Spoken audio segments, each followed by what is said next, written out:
រស់ថ្ងៃតែខាងក្នុងទ្រង់นิ่งកំពុងតែស្រ័យបងលាក់ទុកនៅរឿងរ៉ាវជាច្រើនមិនឲ្យអូនឃើញខឹងទឹកភ្នែកដែលហូរព្រោះខ្លាចថាអូននឹងបារម្ភពីបងអូនអើយកុំបារម្ភឡើយវាដូចជាផ្កាកុលាបពណ៌ក្រហមដែលកំពុងតែក្រៀមស្វិតយឺតដោយសារតែគ្មានអ្នកមកថែរក្សាអូនចាក់ចេញទៅទាំងមិនដឹងខ្លួនបងមិនទាន់បានត្រៀមចិត្តសម្រាប់ពាក្យលាហើយស្នេហាដែលធ្លាប់មានបងនៅទីនេះឈឺចាប់ម្នាក់ឯង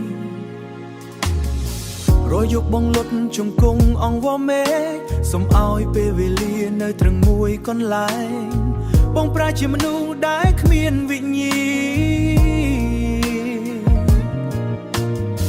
ពេលដែលអូនដើរចេញពីជីវិតបង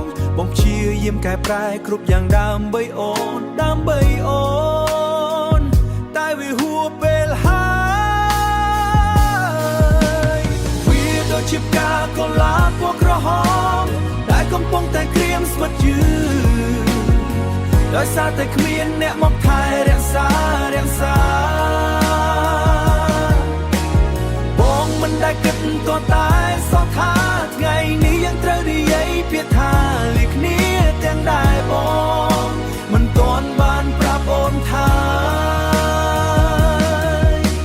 និយាយអូនដឹងទេបងលាក់ការឈឺចាប់នេះទុកយូរហើយដោយសារតែគ្មានអ្នកមកថែរក្សាគ្មានអ្នកថែអូនចាក់ចេញទៅទាំងមិនដឹងខ្លួនបងមិនទាន់បានត្រៀមចិត្តសម្រាប់ពាក្យលាមិនទាន់បានត្រៀមចិត្តវាដូចជាផ្កាកុលាបពណ៌ក្រហមដែលកំពុងតែក្រៀមសម្រាប់ពាក្យសារ